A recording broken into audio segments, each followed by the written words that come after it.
Айде, господа кочкари, днеска почваме с новите неща на седмицата.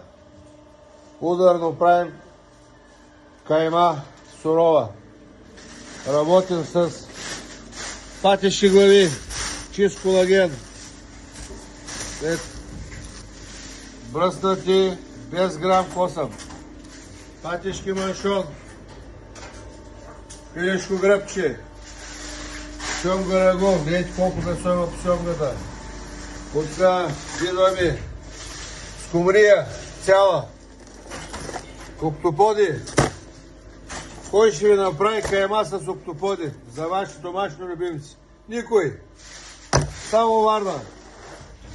Ето, октоподи.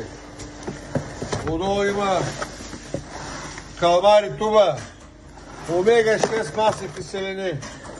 Топ кайма се получава. Повтарям, октопод, скумрия, сьомга, пилешко гръбче, патешки маншон, патешки глави. И ето готовата кайма. Ето, вижте го. Търсете емблемата, двете лавайчета, тук е стоята.